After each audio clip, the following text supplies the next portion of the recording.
Hey guys and girls, welcome back to Pine Hollow Auto Diagnostics. I'm finally back on Staten Island. I was kind of beginning to miss the place, and I'm inside of a police cruiser. No, I didn't get arrested. I'm actually fixing it. Here they fix everything from police cruisers, and my next project over there is a little school bus. Anyways, the customer complaint with this 2014 Ford Explorer is no horn operation. So the shop here already tore some stuff apart. You see the clock spring. First, problems like this, I start with the basics. So test light connected to the OBD connector right there, pin 16. To power, and just to make sure our test light works, when you find the ground, it lights up. So first I want to connect it to this blue wire right here. Then press the horn button and our test light does indeed light up. So horn button works, this steering column is grounded. What's next? Next we want to look at a wiring diagram to see where that blue wire goes and what we're missing. So on BBB Industries they actually have color diagrams. This is pretty sweet. So for the horn circuit, so we have a horn relay inside the BCM. There's a 20 amp fuse. It says horn relay non-serviceable. And then a violet and green wire comes out. That's the control side of the horn. We're going to focus on the control side first. And it looks like if you have a police option, it changes at this connector 263 into a violet and red. And then it goes to a steering column control module, then it goes to a clock spring, and then it finally goes through that blue wire to the horn switch. So we just verified that the horn switch is good at this blue wire at C217. Now we can go to the clock spring, or we can do a bypass test at one of these connectors, either right at the BCM to rule that out. So if you ground this wire, the horn should sound. We find this C2280B pin 33. We can ground that and see if the horn works.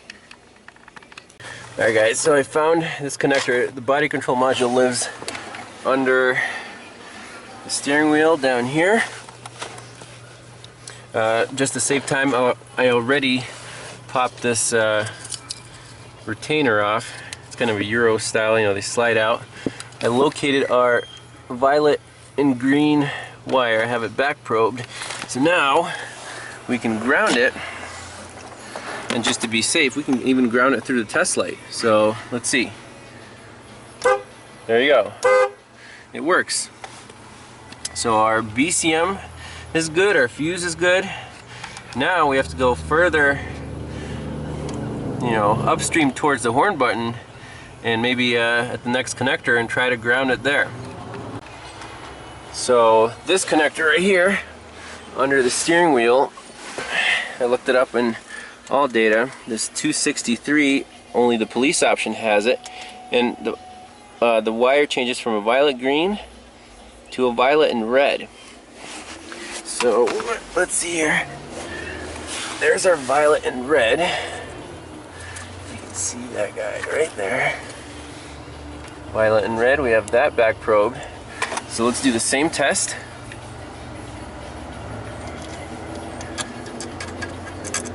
I gotta make sure I'm on the right wire here. I'm grounding it. Nothing is happening. The back side of this should be a violet and green. This is indeed our right connector, so let me double check that. So indeed we are on the right connector.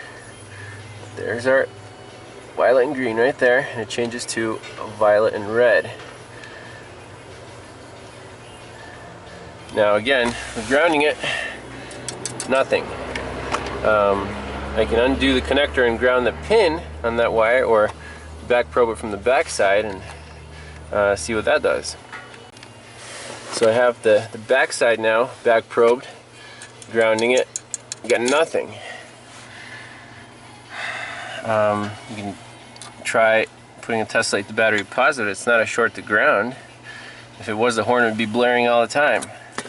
It looks like we have an open wire from this connector to that connector. Just the final confirmation of this open wire. So from here, violet and green, to here, violet and red, we have open circuit. And the shop owner elected to just run a jumper wire because this harness goes all the way up, over the cluster, and it's just quicker to do it this way and ship it. So that was it for this one. Thanks all for watching. See you in the next one.